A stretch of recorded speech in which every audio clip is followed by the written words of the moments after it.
কিরে বন্ধু, কি অবস্থা? এই তো ভালোই। তোর কি অবস্থা? ওই আছি ভালোই। পূজার বন্ধ তো পেলাম, এখন তোর কি প্ল্যান? আমার কোনো প্ল্যান নেই। আমার একটা প্ল্যান আছে। কি প্ল্যান শুনি? পূজার বন্ধে চল পূজা দেখে আসি। চল যাই। চল তাই।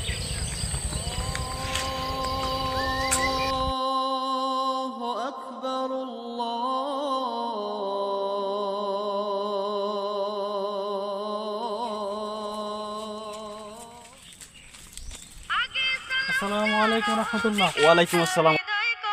কেমন আছেন ভাই? আলহামদুলিল্লাহ, আপনারা কেমন আছেন ভাই? আলহামদুলিল্লাহ, আমরা ভালো আছি। তো আপনাদের দিনকাল কেমন কাটে? এই তো ভাই, পূজার বন্ধে ঘোরাফেরা করতেছি। আপনারা এখন কই যান? পূজা উৎসব দেখতে যাইতেছি। কি ভাই, আপনারা পূজায় যাচ্ছেন? আচ্ছা, মুসলমানদের কি কোনো উৎসব নাই?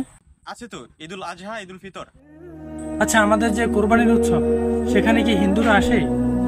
আসে না, কারণ কি জানেন? কারণ শুধু একটাই, যে তারা মনে করে যে আমরা তাদের মাকে কোরবানি করছি, মাকে জবাই করছি।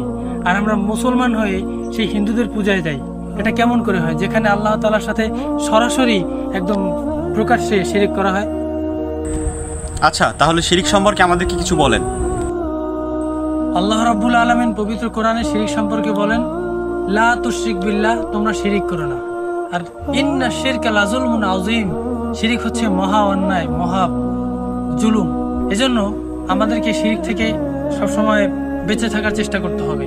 এই যে হিন্দুদের পূজা আছে, এগুলো থেকে আমাদেরকে বিরত থাকতে হবে, কারণ সেখানে আল্লাহ রাব্বুল আলামিনের সাথে প্রকাশ্যে শিরিক করা হয়। সেখানে আল্লাহ রাব্বুল। আপনি ঠিকই বলছেন, আমরা এমন করে কখনো ভেবে দেখি নাই। আচ্ছা ভাই, আজান তো দিয়ে দিয়েছে, চলুন আমরা নামাজটা পড়ে আসি। চলেন যাই ভাই।